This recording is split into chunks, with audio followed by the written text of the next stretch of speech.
고통 가운데는 아무 사람들도 헤아려 줄 수 없다고 생각하는 그런 고통들이 있습니다. 심지어 가족 식구들까지도 내가 겪는 고통을 이해할 수 없는 그런 고통들이 있습니다. 그래서 이런 고통을 당하게 되면 누구도 나의 어려움을 알아주지 않는 것 같은 그런 느낌을 드는 고통이 있습니다. 그리고 실제로 어떤 고통과 어려움은 어떤 사람도 해결해 줄 수 없는 그런 고통이 있습니다. 그래서 우리 인생의 여러 어려움 중에는 우리 사람이 실질적으로 아무런 도움을 줄 수 없고 그 공경에서 건져낼 수 없는 그런 공경들이 있습니다. 그저 같이 슬퍼해주고 위로해 줄 수 있을 뿐인 것입니다. 오늘 저희들이 당하는 어려움 중에서도 그렇지만 모세 시대에도 이것은 마찬가지였습니다. 당시 히브리 민족, 다시 말해서 이스라엘 백성들이 440년 동안 종살이를 애국 사람들에게 하고 오시는데 이 고역에서, 이 공경에서, 이 고난에서 어떤 사람이 건져줄 수 있을까요?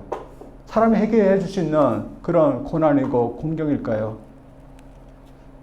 이스라엘 백성들이 440년 동안 애국에서 살고 있었지만 처음부터 그들이 종살이를 하고 있었던 것이 아니었습니다. 당시 총리였던 요셉이 먼저 내려와서 그들을 초청해서 살게 됐습니다. 그래서 처음에는 종살이 하려고 하는 곳이 아니라 호의소에서 초청 속에서 내려와서 살겠는데 애굽의 바로가 바뀌면서 요셉을 알지 못한 그런 바로가 나타나면서 갑자기 모든 것이 바뀌게 되었습니다. 그때부터 억압이 시작됐던 것이었습니다. 그래서 한 적어도 300년 이상은 종살이를 하였던 것이었습니다. 그리고 시간이 지나고 모세가 태어났는데 모세가 80살이 됐을 때까지 그 종살이의 노역에서부터 그들이 건지움 받을 수가 있었습니다. 그러나 모세가 80살이 되면 이런 고역에서 그들이 건지움 받을 거라고 그들이 상상을 했을 것이에요. 아무도 그들을 실제적으로 도움을 줄 수 있을 거라고 아무도 생각하면서 살지 못했을 것입니다. 그리고 그들의 어려움은 사람이 도와줄 수 있는 것도 아니었고 어떤 사람이 바뀐다, 환경이 바뀐다 해서 건져질 수 있는 그런 어려움도 아니었습니다. 오늘 본문은 모세도 이스라엘 백성들도 이것을 처절하게 알아가게 되는 것을 저희들에게 보여주고 있습니다. 따라서 오늘 본문은 우리 인생의 공경에 대해서 가르쳐주고 있습니다. 따라서 저는 여러분과 같이 우리 그리스도인들은 이 공경에 대해서 어떻게 보아야 되는지 한번 보기를 원합니다. 먼저 어떤 사람도 우리의 인간의 공경을 해결해 줄 수 없다는 겁니다. 저희들이 알고 있듯이 종살이하고 있는 이 이스라엘 백성들에게 어떤 희망도 없었던 것은 아니었습니다. 왜냐하면 모세가 그들을 구원해 주려고 하였기 때문이었습니다. 오늘 본문 말씀 보면 모세가 바로의 공주에게 입양되어서 40년간 그의 아들로 자라게 되었습니다. 그런데 모세가 어느 날 이스라엘 백성들이 노역을 하고 있는 그 현장으로 오게 됩니다. 40년간 바로의 공주의 아들로 자라났기 때문에 노예들인 히브리 민족들이 어떻게 일하고 있는지 현장을 감독하기 위해서 온 것이 아니었습니다. 40년간 바로의 궁에서 살고 있었고 또한 애굽의 왕자로서 살고 있지만 억압당하고 있는 이 히브리 민족, 이스라엘 백성들을 자신의 백성들로 그는 여기고 있었습니다. 그래서 그는 외모는 애굽 사람처럼 옷을 입고 있었고 머리 스타일은 애굽 사람처럼 하고 있었지만 그의 중심은 변하지 않았습니다. 여전히 히브리 민족이었고 이스라엘 사람이었습니다. 그렇게 오랜 세월을 지었지만 변하지 않았던 것입니다. 그래서 그는 오랫동안 자신의 백성들이 학대받고 억압받는 것을 지켜보고 있었을 것입니다. 그리고 마음속으로 언젠가는 내 백성들을 내가 구원하겠다, 도와야겠다 그런 마음을 항상 가지고 있었습니다. 그리고 어느 날은 현장으로 나와서 직접 도우려고 했던 것입니다. 그래서 억압받는 자신의 동포를 돕게 됩니다. 어떻게 도왔을까요? 억압하고 있는 애굽인을 응징해 버렸습니다. 아무래도 그 응징을 받았던 이 애굽인이 감독관일 가능성이 많습니다. 그리고 감독관에 뭐가 있겠습니까? 뭐 몽둥이 같은 것이 있었을 거고 그 몽둥이로 자신의 백성을 두들겨 패면서 괴롭혔을 것입니다. 그래서 응징을 하고 그 사람을 구원한다는 건 명목 아래서 처벌을 했는데 너무 많이 응징을 해버렸습니다. 결국은 죽게 만들었습니다. 오늘 본문의 말씀에서는 그가 왜 이 애굽인을 쳐 죽이는지 자세히 설명하지 않지만 스데반 지사님과 히브리서 기자는 각각 그 이유에 대해서 말하고 있습니다. 먼저 스데반 지사님은 이렇게 말하고 있습니다. 사도행전 7장 23절부터입니다. 나이가 40이 되매 그 형제 이스라엘 자손을 돌볼 생각이 나더니 한 사람이 원통한 일 당함을 보고 보호하여 압제받는 자를 위하여 원수를 갚아 애국 사람을 쳐 죽이니라. 그는 그의 형제들이 하나님께서 자기의 손을 통하여 구원해 주시는 것을 깨달으라 하고 생각하시나 그들이 깨닫지 못하였더라. 히브리서 기자의 설명입니다. 믿음으로 모세는 장성하여 바로의 공주의 아들이라 칭함받기를 거절하고 도리어 하나님의 백성과 함께 고난받기를 잠시 죄악의 낙을 누리는 것보다 더 좋아하고 그리스도를 위하여 받는 수모를 애굽의 모든 보화보다 더 큰 재물로 여겼으니 이는 상 주심을 바라봅니다. 모두 모세의 동기가 백성들을 도우려고 백성들을 구원하려고 했다는 데 있다고 말하고 있습니다. 모세의 동기는 좋았습니다. 모세는 애굽의 왕자로 살 수 있었습니다. 그러나 혼자서 편하게 살 수는 없었습니다. 오히려 그는 자신이 애굽의 왕자가 된 것은 자신의 백성을 구하기 위해서라는 것을 그는 항상 생각하고 있었던 것이었습니다. 그러나 그런 좋은 동기도 불구하고 그는 그의 백성들을 도울 수도 없었고 구할 수도 없었습니다. 다음날 똑같은 현장에 나가서 본격적으로 구원하려고 했습니다. 그런데 어떤 일이 벌어졌습니까? 자신의 백성들이 자신의 구원, 도움을 구하지 않고 오히려 거절해 버렸습니다. 모세는 자신의 백성들을 구한다고 했지만 그 애국간을 쳐 죽인 그 일이 오히려 백성들에게 아무런 도움이 되지 않았던 것이었습니다. 그래서 그 다음날 현장 분위기가 그것을 말해주고 있습니다. 오히려 그들을 더 힘들게 하였을 것입니다. 우리가 생각해보면 이 애굽의 이 감독관이 죽었을 때 조사가 이루어지지 않았을까요? 분명히 조사가 이루어졌을 겁니다. 그리고 조사를 한다면 누구를 대상해서 조사했을까요? 애굽인들을 향해서 조사했을까요? 바로 억압받는 이스라엘 백성들을 향해서 조사했을 것입니다. 그리고 더 일이 힘들어지고 억압받게 됩니다. 그리고 결국에는 모세가 그런 일을 했다고 진술하게 되었을 것입니다. 결국 자신의 백성들을 돕지도 못하고 자신도 돌볼 수 없는 그런 상황이 되어버렸습니다. 이는 바로가 그를 반역자로 생각했기 때문입니다. 그래서 그는 애굽에 더 이상 머물 수가 없었습니다. 그렇다면 그의 백성들에게는 어떻게 했을까요? 그의 백성들은 그런 단지 문제만 만드는 애굽이라고 생각하면서 거절해 버렸습니다.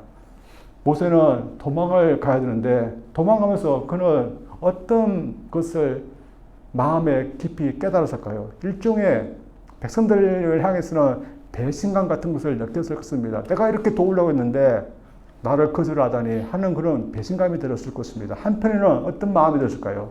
나의 능력으로는 도저히 구원할 수 없고 도울 수 없다는 그런 처절한 마음을, 실패감을 그는 느꼈을 것입니다. 그래서 이스라엘 백성도 그랬을 줄 모릅니다.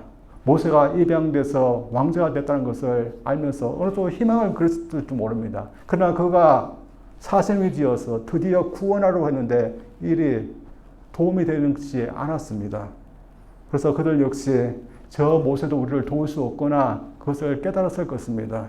그리고 이런 깨달음은 다음 40년 동안 더 깊어져 갔습니다. 저희들도 이 이스라엘 백성들과 같은 공경 속에서 살아가고 있습니다. 따라서 어떤 인간도 도움을 줄 수 없는 공경이 우리 인간에게는 있습니다. 여러분은 이런 공경, 우리 인간이 해결할 수 없는 공경을 여러분 언젠가 깨달았을까요? 우리가 해결할 수 없는 공경이지만 많은 사람들은 이 공경을 자신의 힘으로서 해결하려고 하고 있습니다. 따라서 저희들도 모세와 같은 과정, 이스라엘 백성들과 같은 과정이 펼치는 것이 필요한 것입니다. 그래서 그 과정을 통해서 하나님의 도우심에 더 저희들이 절실해지는 것이 필요한 것입니다. 따라서 사람은 모두 공경 가운데 있으면 세상에 있는 어떤 사람도 어떤 것도 건져줄 수 없다는 것을 저희들이 더욱더 깨닫기를 원합니다. 그래서 더욱더 주님의 은혜, 주님의 도우심에 더 절실할 수 있는 저희들 되기를 주님으로 축원드립니다.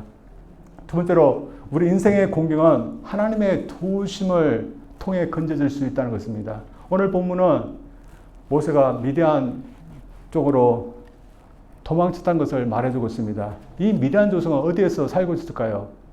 광야에서 살고 있었습니다. 시내산 주변에 큰 광야들이 있었습니다. 그 넓은 광야에 이 미디안 족속이 살고 있습니다. 이 미디안 족속은 아브라함의 후손이었던 그두라의 소생 아들들 중에 한 명의 그 후예들이었습니다. 모세는 애굽에 있을 수도 없었고 또한 자기 백성들이 이스라엘 백성들이 살고 있는 고센 땅에도 갈 수 없었습니다. 결국에는 그 넓은 광야에서 흩어져서 살고 있는 미디안 족속에게로 도망가야 했습니다. 그런 자기 백성들을 구원하고자 했지만 실패자로 또 도망자로 그곳에 가게 되었습니다. 그러나 자신의 능력에 있어서는 실패했지만 하나님의 능력에 의해서는 구원자가 되기 시작했습니다. 그래서 미디안에 들어가서 살아가는 것에 대해서 성경은 결코 암울하게 이야기하지 않습니다. 오히려 그때부터 모세는 사람들을 돕기 시작했고 구원하기 시작했다. 그렇게 희망적으로 이야기하고 있습니다. 그래서 그가 미디안 땅에서 처음 들어가서 머무게 된 곳에 대해서도 매우 희망적으로 묘사하고 있습니다. 15절 말씀을 읽어보겠습니다. 바로가 이 일을 듣고 모세를 죽이고자 하여 찾는지라. 모세가 바로의 낯을 피하여 미디안 땅에 머물며 하루는 우물 곁에 앉았더라. 그가 미디안 땅에 머물면서 처음으로 있었던 곳이 우물 곁이었습니다. 성경에서 우물은 인연이 시작되고 희망과 생명이 시작되는 곳으로 종종 묘사하고 있습니다. 저들이 알고 있듯이 야곱이 라헬을 만났던 곳도 우물 곁이었었고 이삭의 아내들 리브가를 만났던 곳도 이 우물 곁이었습니다. 우물은 마을 사람들의 생명줄이 있는 물이 있는 곳이기 때문에 생명과 희망을 상징하는 곳이었고 또한 사람들이 만나는 곳이기 때문에 인연이 이루어지는 그런 곳이었습니다. 근데 모세도 그래야 했습니다. 그리고 이 우물 곁에서 그가 진정으로 돕는 사람이 되게 됩니다. 당시 그가 도망자로 이 미디안 땅에 오게 되었지만 그가 도울 일이 생기게 되었던 것이었습니다. 그래서 어떤 여인도 다시 말해서 미디안 제사장이었던 루벨의 7딸이 자신의 아버지의 양들을 이끌고서 이 우물으로 와서 양들에게 물을 먹이라고 하였습니다. 근데 그 지어 목자들이 나타나서 그들을 괴롭히게 되었습니다. 이때 이 모세는 어떻게 해야 했을까요? 자신이 도망자 신세가 되었기 때문에 가만히 있어야 될 텐데 그에게는 구원자의 그 피가 흐르고 있었던 것 같습니다. 그래서 가만히 있지 못하고 돕게 됩니다. 그래서 목자들을 내쫓고 또한 나중에 양들에게 물을 먹을 수 있도록 돕게 됩니다. 참 지금까지 그는 자기 백성들을 돕는다 했지만 진정으로 돕지 못하고 오히려 사람을 죽이고 또 일을 만들었습니다. 근데 도망자로 왔지만 이제는 정말로 돕는 사람이 된 것이었습니다. 그가 생각하기에 도움을 줄 수 있는 것도 구원할 수 있는 건 이 시기도 다 지나갔다 그렇게 생각했을 겁니다. 그러나 지난 것이 아니라 이제부터 시작된 것이었습니다. 그래서 이 시기는 모세에게 불필요한 그런 시기가 아니야 오히려 하나님에 의해서 그가 준비되고 또한 갖추어지는 그런 꼭 필요했던 그런 시간들이었습니다. 그래서 그가 구원자로 하기 위해 꼭 필요한 시기였는데 사실 그가 자기의 백성들을 어떻게 구원할 수 있을까요? 자신의 지혜와 자신의 능력으로는 결코 구원할 수 없습니다. 오직 하나님의 능력에 의해서만 그가 할 수 있는 겁니다. 그래서 이 시기에는 그의 모든 자신의 능력, 자신의 자랑했던 모든 것이 다 비워지고 대신 하나님의 능력이 그에게 부어지고 채워질 수 있는 그런 시기였습니다. 그리고 하나님의 능력도 필요했지만 구원자로서 지도자로서 그가 갖추어지고 준비되는 그런 시기였습니다. 그래서 먼저 40년간 애굽에서 그가 학문을 배웠던 그것도 필요해졌습니다. 그래서 그 시기도 참 필요했지만 그것만으로는 부족했습니다. 광야에서 지도자에서 갖춰야 할 것도 배워야 됐습니다. 사실 모세가 애굽에서 40년간 애굽의 왕자로서 있은 바로 후에 하나님께서 그를 불러서 출애굽을 하게 하였고 그가 지도자 됐다면 이 모세가 백성들에게 어떻게 했을까요?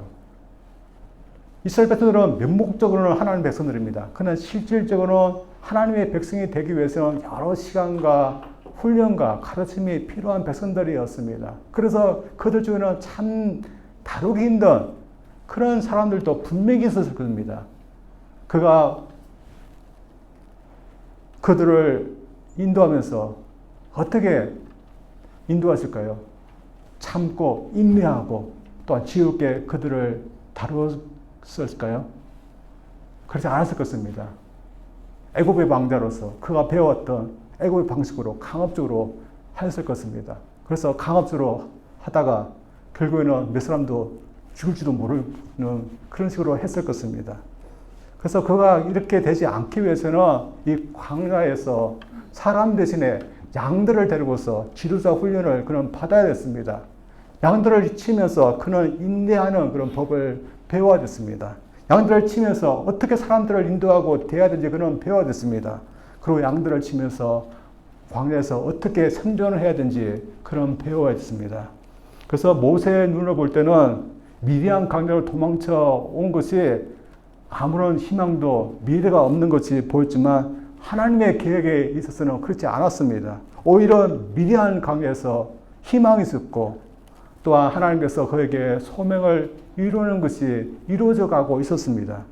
이러면서 이 공경의 시기는 외적인 면과 달리 하나님의 모세가 이스라엘 백성들을 구원할 수 있도록 그에게 필요한 것들을 갖추도록 했던 그런 시기였습니다. 그래서 이 시기에 그에게 필요한 것이 갖추어졌는데 하나님께서는 구체적으로 그에게 어떤 필요를 채우실까요? 저는 생각이 먼저 그의 가정이었습니다. 그래서 이 미디안강에서 그는 아내 시보라를 만나게 됩니다. 평생 그를 응원하고 지원하는 지원군을 만난 것입니다. 저는 목회자로 생각할 때 가장 든든한 지원군은 사모라고 생각합니다. 다른 목회자도 마찬가지입니다. 목회자가 사역을 하다 보면 심신이 지칠 때가 있습니다. 근데 아내가 옆에서 힘내, 괜찮아 하면서 응원해주고 지원해주면 이보다 더 힘내면 힘이 나고 있는 것이 없습니다. 그래서 결혼하면 평생 나를 지원해주는 지원군 한 명을 얻는 것입니다. 하나님은 이런 지원군을 이 미디안 광야에서 주신 것이었습니다. 그리고 비록 차가 살이지만 40년 동안 머물 수 있는 집을 주었습니다. 그리고 40일 동안 일할 수 있는 직업도 주었습니다. 따라서 이 시기가 모세에게는 공경의 시기였지만 하나님 때문에 준비된 시기였고 또한 구원자로서 이스라엘 백성들을 구원해야 될 희망이 싹트고 살아나고 있는 그런 시기였습니다. 반면에 이스라엘 백성들은 어떻게 했을까요? 이스라엘들도 마찬가지였을 겁니다. 그들은 어쩌면 아무도 자신들을 돌보지 않고 있다고 그렇게 생각했을 것입니다. 그리고 한 가지 희망, 혹시나 애굽 왕이 바뀌면 자신들을 억압했던 거 달라질까 그렇게 희망했지만 그 희망도 사라지고 말았습니다. 그래서 더욱더 그들은 이제 하나님밖에 없다는 것을 알고서 하나님 앞에 부르짖게 되고 절실하게 되었습니다. 그래서 상황은 계속해서 고통 가운데 있지만 그들에게 희망이 오고 있었습니다. 왜 그럴까요? 본문 23절입니다. 한번 읽어보겠습니다. 여러 해 후에 애굽 왕은 죽었고 이스라엘 자손은 탄식하며 부르짖으니 그 고된 노동으로 말미암아 부르짖는 소리가 하나님께 상달된지라. 따라서 그들은 모르고 있었지만 희망이 그들에게 오고 있었습니다. 그러나 오늘 본문의 말씀을 인간적으로 보면 어떨까요? 참 이 공경, 이 고난 암울하게만 보일 것입니다. 왜냐하면 애고의 왕자였던 모세가 자기의 백성들을 구원하지 못하고 실패하고 도망자로서 미디안 강에서 살게 됐다. 그 이야기하고 또한 새로운 왕이 바뀌었지만 계속해서 억압이 되었다는 그런 이야기 때문에 인간적인 가정을 보면 아무리 희망도 없는 암울한 이야기일 것입니다. 그러나 모세와 이스라엘 백성들에게 주어진 그 고난, 공경은 그렇게 암울한 것이 아니었다는 것이었습니다. 따라서 오늘 본문은 저희 그리스도인들에게도 공경에 대해서 인간적인 간접만 보는 말만 보지 말라는 겁니다. 인간은 누구나 공경 가운데서 살아가고 있지만 그리스도는 자신의 공경에 대해서 세상 사람들처럼 그렇게 보면 아니 된다는 겁니다. 이런 면에서 여러분, 지금 우리가 겪고 있는 공경들은 당시 모세, 이스라엘 사람들과는 다른 그런 공경 가운데 우리가 있는 것일까요? 그들은 특별해서 공경 가운데서 하나님께서 역사하셨고 우리들의 고난, 공경은 하나님이 역사하지 않는 것일까요?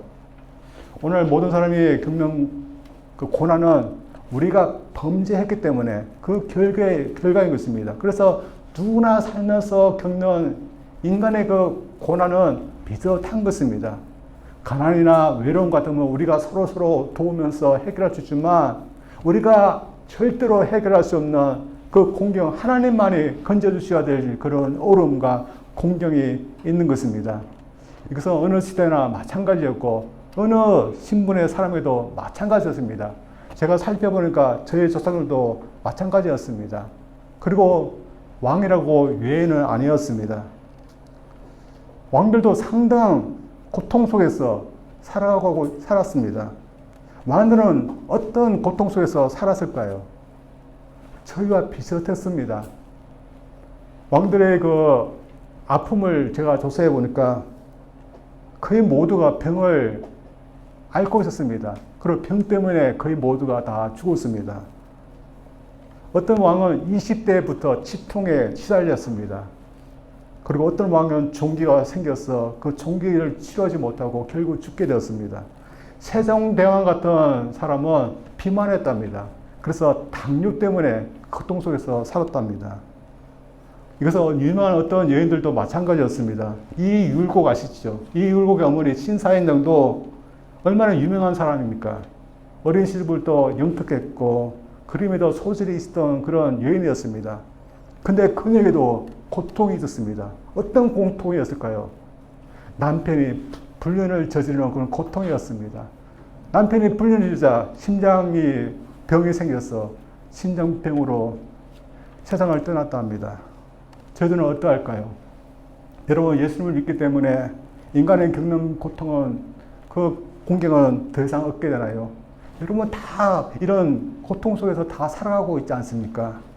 인간에게 저희들도 다 이런 고통 가운데서 살아가고 있습니다. 그러나 저희들은 그 고통에 대해서 암울하게만 보지 말아야 됩니다. 대신 그 고통들도 예수님 때문에 긍정적으로 보려고 해야 됩니다. 그래서 병이라는 고통 속에서 우리가 있지만 그러나 하나님을 찬양하라고 해야 됩니다.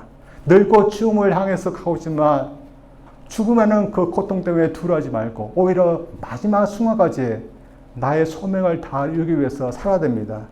그리고 또한 가난하고 궁핍한 것이 그런 고통이 있지만 주님 원망하지 말고 나에게 주신 것에서 감사하면서 저희들 살려고 해야 됩니다. 세상 사람은 자신에게 있는 이 고통에 대해서 이렇게 보지 못합니다. 그러나 주님을 믿는 저희들은 하나님의 역사하시기 때문에 이렇게 보아야 됩니다. 사실 세상 사람들은 하나님께서 우리의 고통에서 무엇을 하시냐 그렇게 이야기합니다. 그들이 보기에는 하나님께서 그들의 고통에 대해서 아무것도 하지 않은 것 같이 말합니다. 그러나 하나님은 우리 사람이 고통 가운데 있는 것을 보시고서 우리 사람을 불쌍히 여기시고 긍휼히 여겼습니다. 그래서 그로 인해 하나님은 예수님을 통해서 우리를 큰 고난, 큰 공경에서 우리를 친히 건져줬습니다. 따라서 여러분은 하나님이 이미 예수님을 통해서 큰 공경등의 죄와 사망에서 이미 건지움받은 그런 사람들입니다. 여러분 이걸 믿습니까? 하나님은 우리가 공경 가운데 있는 저희들을 이미 구원하셔서 이미 거기서 건지움받게 하셨으면 우리는 믿으면서 살아야 됩니다. 그러므로 우리에게 나머지 고통과 공경 속에도 하나님께서 건져주시고 또한 그 속에서도 하나님 역사하실 것을 우리는 믿으면서 살아야 되는 겁니다. 그래서 어쩌면 하나님께서 왜 나에게 이런 병이라는 고통을 줬을까? 그래서 하나님께서 나를 좀 더 하나님의 일을 위해서 준비시키기 위해서 아닌가 우리는 그렇게 생각이 됩니다. 또한 어려운 환경 가운데서 왜 하나님께서 나를 이렇게 살게 하시는 그런 고통을 주셨을까? 하나님이 나를 더욱더 남을 이해하고 사랑하게 하기 위해서 이런 고통을 주셨다고 저희들 믿어야 됩니다. 그래서 고통 때문에 하나님과 멀어진 거 아니라 고통 때문에 더욱더 주님을 더 의지하고 또한 하나님의 일에 더욱더 하려고 노력하는 것이 되어야 됩니다.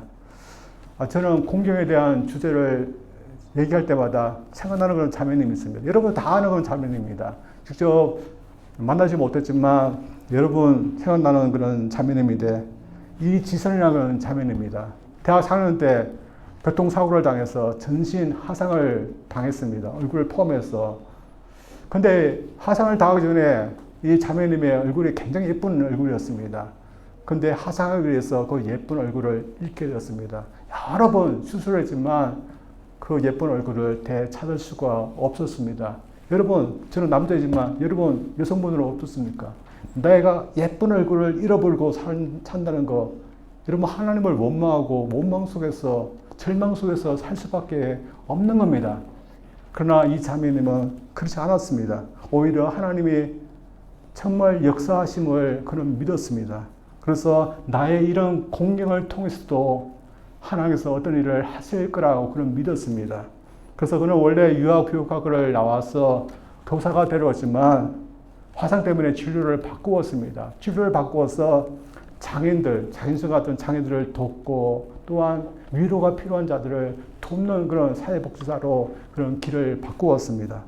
어떻게 보면 하나님은 이 자매님에게 역사하셨고 하나님께서 역사하실 것을 이 자매는 붙들면서 믿으면서 살아왔습니다. 우리도 공경 가운데 하나님께서 역사하시고 인도하실 거라고 계속해서 믿는 것이 참 어렵습니다. 그러나 이 자매님은 이 믿음 가운데서 주님을 의지하면서 수술도 받고 공부도 하고 일도 하면서 그렇게 살아갔습니다. 그래서 우리 그리스도인은 공경을 아무래게만 보지 말고 하나님 때문에 희망을 보아야 됩니다. 저희 믿는 사람들은 저희들의 공경을 위해서 하나님께서 역사하셨다고 믿고 앞으로도 역사하실 것을 믿는 사람들입니다. 따라서 이 고난 속에 고통 속에서도 하나님께서 역사하시는 그 희망 여러분도 보면서 의지하면서 살 수 있는 저희들 되기를 주님으로 축원드립니다. 기도합니다.